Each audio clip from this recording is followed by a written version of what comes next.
Welcome everybody to another edition of WCW 2003 as we're deep in the road to Mayhem as it's the second week of November and it's Nitro live from Charleston, West Virginia with a little over 11,000 people here. But let's get rolling with our pre-show match, as in that match, Paul London, Conan, and Scott Taylor defeated Mark Jindrak, Kaz, and Evan Courageous in 15-14 when London pinned Courageous with London Calling, again getting some people who won't be on Nitro some time in the ring in front of the big crowds. This gets a 65, Taylor gets a 50, Conan gets a 56, London gets a 71, Courageous gets a 45, Kaz gets a 68, and Jindrak gets a 62.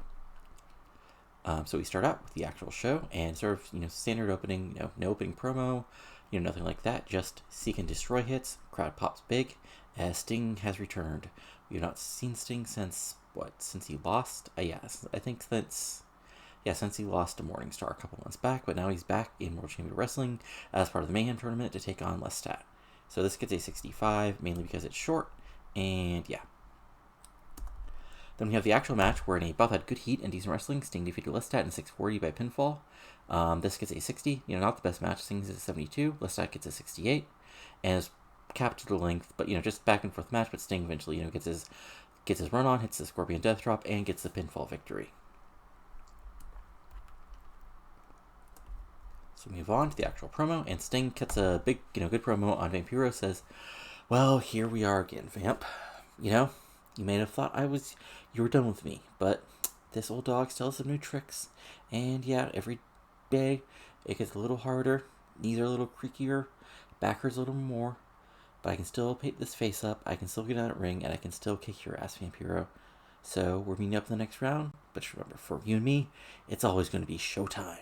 68, really good promo, and there we go. Then we go backstage where A&W cut a promo on the Hurt Legacy, basically calling them paper champs, and says if, the Hurt Legacy have any balls, they'll face A&W for the tag titles. This gets a 63, perfectly solid promo, not the end of the world or anything, but, just straightforward promo. Put A&W, they basically say, they got lucky that they lost the tag titles, that the tag titles were lost anyway in the first place, and they're going to win them back one way or the other. Then we, again, cut backstage again. Lots of time backstage. This is a sort of weird show just to how the, how things are set up, sort of movement, segment-wise, just because of the matches and how everything has to build up. But regardless, so we have a backstage promo, Booker is backstage when, Kidman is basically there with April Hunter. Booker, Kidman basically says, Booker, it's interesting that, you were given all the shots. You were to become the five-time world heavyweight champion. Now 6-time. You're able to get the big matches, the main events. Women like me, men like Lance, men like Austin were left to rot. Being stuck in matches that didn't matter, or given chances that weren't really chances. Well, now we're teaming together, and in the next round, I'm going to prove you are always nothing but a token." Big heel pop for that, and honestly, yikes, Kidman. It's 2005, but 2003, so this could totally go on though. And Booker just turns around and says, "Did you just say that, sucker?" And Kidman just sort of there's a big stare down, and there we go, set up for the next match in the tournament. This goes in 92, so there you go. And then, in Sean O'Hare's return, Sean O'Hare defeats Chris Harris in 733 by pinfall with Widowmaker to advance to the next round. This gets a 72. O'Hare gets an 86. Harris gets a 65. Coming here is put over the fact that, after he got turned on by the Tiger Inverment, he's back in action and looks as good as ever. And then, he goes in, grabs the mic, cuts an in-ring promo, says, "I'm not worried about Kidman. Booker's going to take care of things. And I'm going to be watching Awesome tonight, so, remember, if you think you're going to try to screw over Hardy, you got another thing coming. Because I'm the future of World Championship Wrestling. You guys can wise on about that you never took the shot that was put in front of you, but I'm going to do what I need to do to rise to the top, and you're not going to stop me, no matter how many tricks you try to pull. And, you brought me into this, but I'm going to take you out of this." 73, solid promo. Again, it was only 3 minutes, so there we go. Then we have an AJ Styles backstage promo where he basically puts over his match tonight versus Jeff Jarrett as the biggest singles match of his life. but I can do this. I have confidence in my own skills. Eric Paris is currently wrestling because, getting thrown around in the seas is no fun. But, I can do this. I can defeat Jarrett. And from there, who knows? I'm like, one of those good little schools you never heard of in the NCAA tournament going against a top school. And after they get upset, lots of things can happen for them. So Jeff Jarrett, you better get ready for Styles Clash. 68, solid promo. Styles isn't the best promo guy, but he's getting better, and he's getting more over. Then we go, so that's like basically cut commercial. We come back, and we're in the Graveyard of Souls, otherwise known as the dark, spooky place that we can spend some money on making. And it's, Vampiro, Macias, and Morningstar are there. And, Vampiro, sort of says, sort of snidely, Lestat was a failure, as expected, which is all part of the plan, as are the next couple of things. Vampiro steps in and says, remember the mission and what the darkness has told us. The message is what matters here, not individual accomplishments.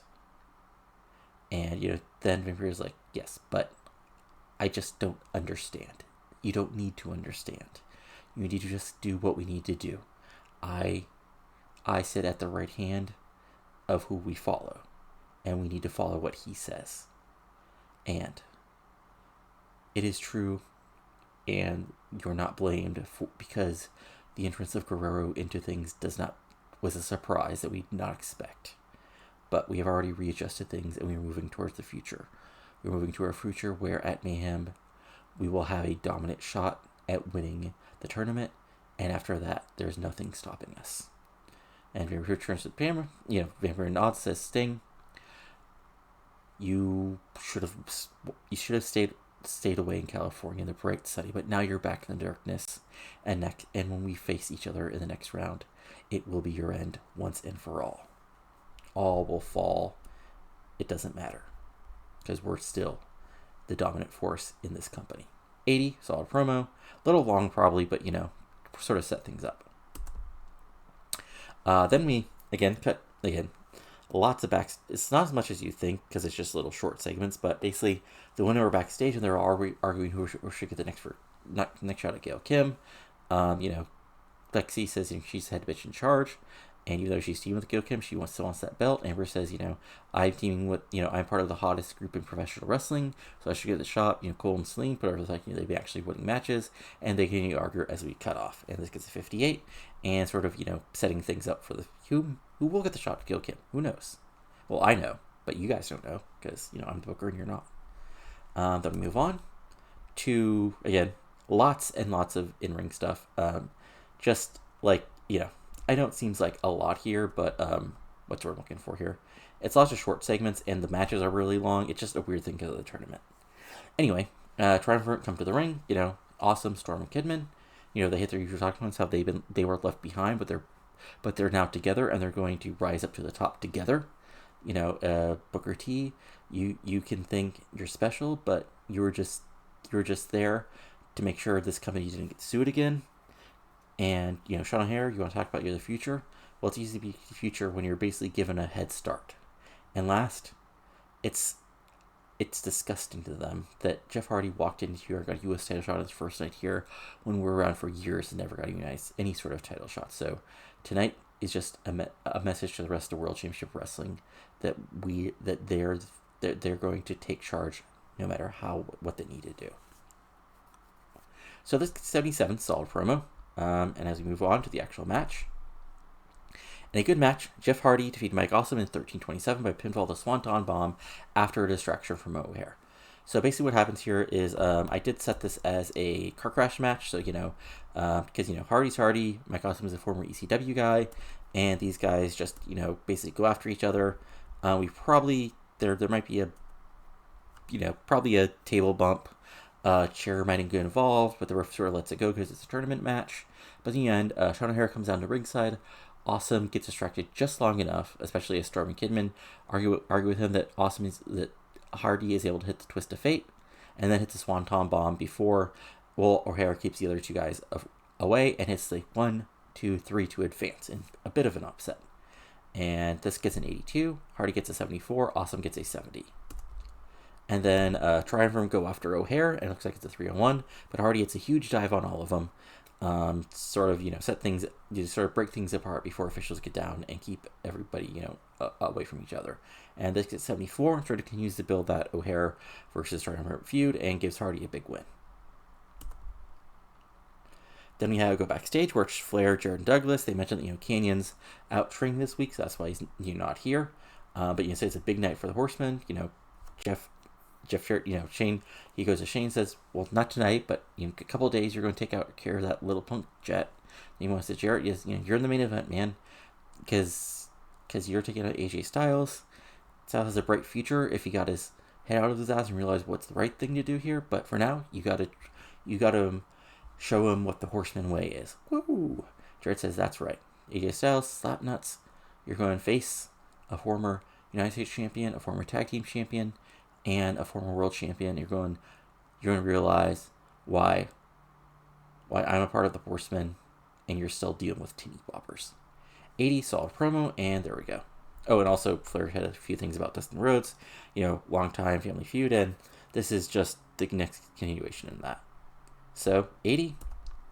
Then we go to the match, where in a good match, Dustin Rhodes defeated Ric Flair in 13:53 by pinfall with a flying lariat following interference from Chuck Palumbo.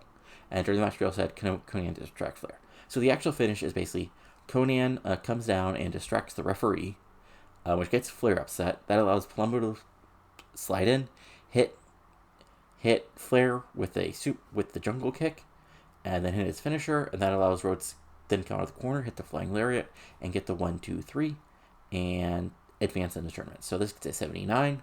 Flair gets it in 85. Rhodes gets a 65. And yeah, this was a total, storyline match. And then, all the babyfaces celebrate, which gets a 70. Then we have our main event, which, wasn't quite as good as I thought it might be. That's unfortunate. So I don't know if you remember, but a couple months back, this match actually got an 86 on sort of a random Nitro. So I put this as the main event just to see if there's a test we could do. And unfortunately, since Jarrett was off his game, I already knew they didn't click, but they didn't click last time and they still got an 86. So that was I'm surprised by. Anyway, and both had great heat and good wrestling. Jeff Jarrett defeated AJ Styles in 21 by pinfall.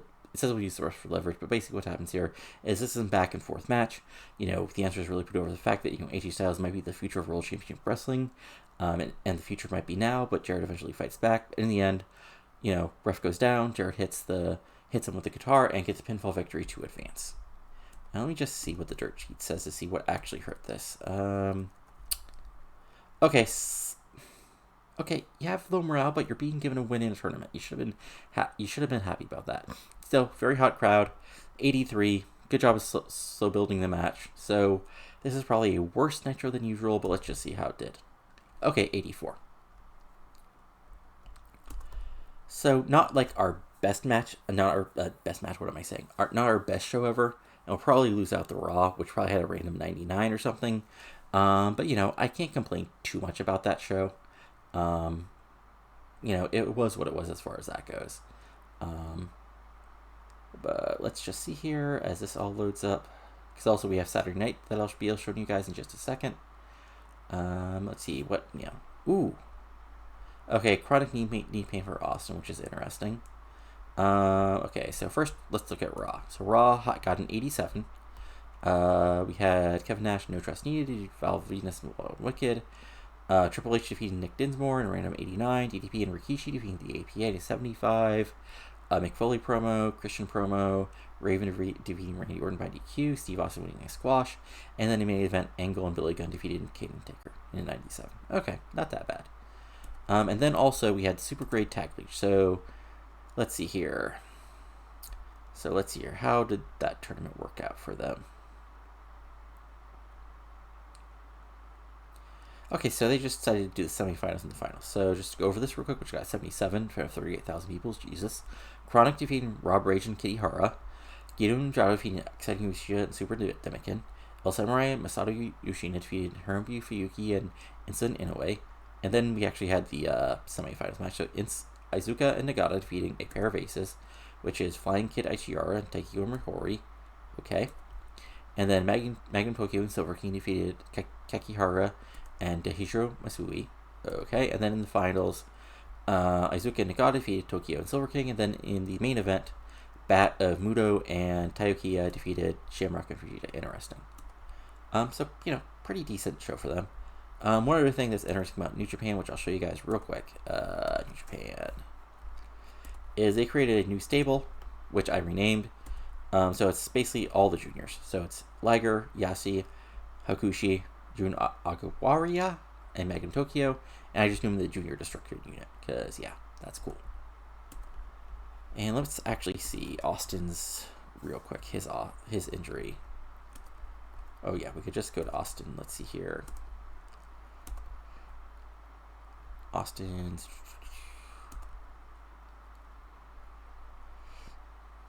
personal info. That's not it.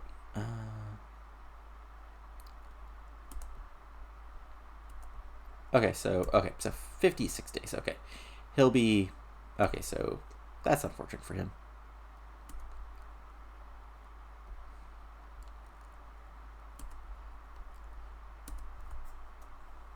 Interesting that they did some dev sightings of Andy Douglas of all people. Half of the what was it? Oh god, now I'm forgetting what he's tag team. The Naturals, there we go. And Insane Dragon of all people. Interesting. Okay.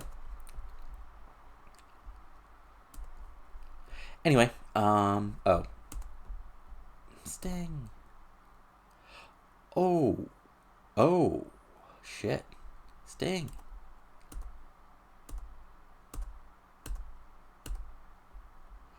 That sucks. Okay, now let's go to Sting. Hey, Sting, buddy.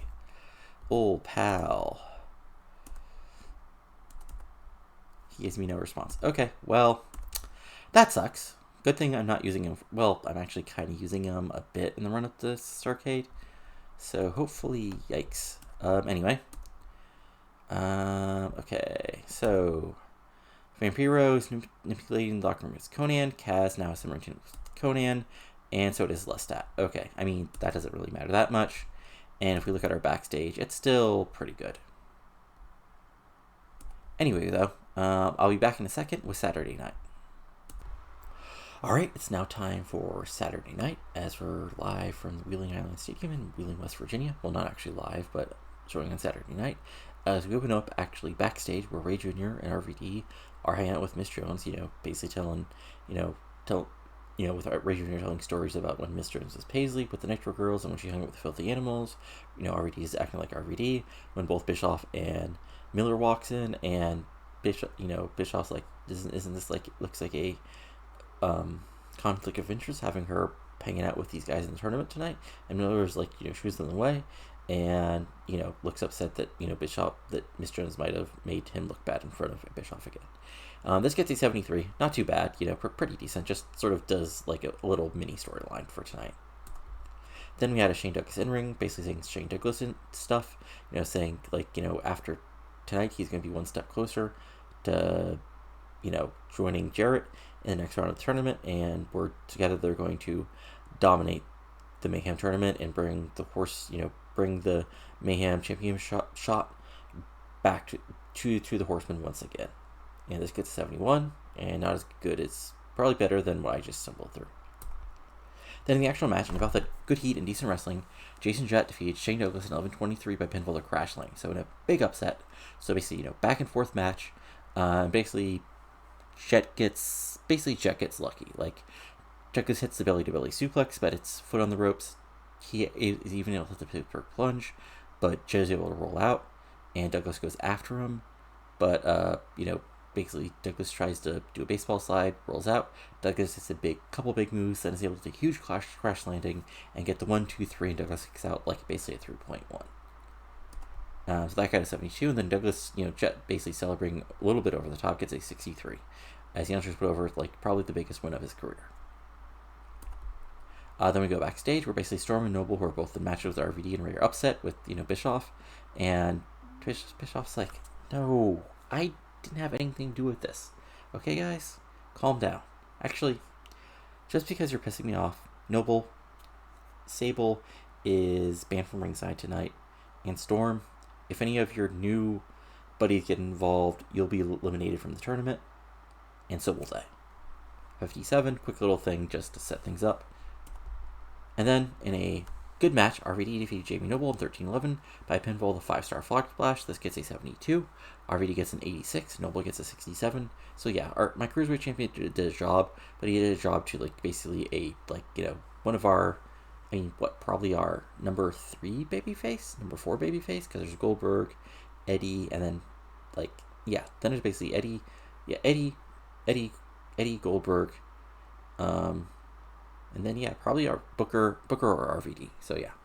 So, 72, really good match. And then RVD celebrates, gets a 72 as well. Then we see a quick segment where Miss Jones is on the phone again, which gets a 46. Then we go to our main event, which gets a 71. Not as good as I thought. What happened here? Because I thought they would really bang. Poor gimmick for Rey Jr. And Storm held back, even though it was... Okay, so, yeah. Interesting. Oh, and lack of associated story. Okay, that makes sense. Anyway, Rey Jr. defeats Lance Storm 15-16 by pinfall with Springboard Hurricanrana. This gets a 71, so Rey Jr. gets an 88, Lance Storm gets a 63, and then Rey Jr. celebrates in the show, which gets a 71, and the Saturday Night overall gets a 72. So, and that's the end of, Saturday Night being part of the Mayhem Tournament. The second round matches will be on, will all be on Nitro. And as far as standings for the prediction tournament, you'll see those at the beginning of the next show, mainly because I'm doing this all in advance. So don't want to show you guys the results yet, because this is actually a couple days before the video actually gets up, as you sort of imagine. Okay, this is hilarious. The Kingdom was formed in ROH, but not the Kingdom you think, as it's Onyx, Darrell Clark, Danny Gamano, who I'm a guy who paid way too much attention to the mid-2000s scene. I don't know who that is. And Hansen. Interesting. Let's see here. Any interesting mail? Tara Taylor thinks Jamie Knoble was turning into a good worker. Oh, really? Anyway, if we go to our tournaments, so we're in the round of 16 now. So the round of 16 is Vampiro versus Sting, Morningstar versus Dustin Rhodes, Macias versus Jeff Hardy, Booker T versus Billy-Kidman. Jeff Jarrett has received a bye because of Scott Steiner and Gigante's going to double count out. Shawn O'Hara will face Shane Helms, RVD will face Jason Jett, and Rey Jr. will face Goldberg. So, a lot of big matches coming up, and we'll see how that all goes, because, then after that, after those 2 matches, we're going to remember, the quarterfinals and the final 4 ladder match will be at the pay-per-view.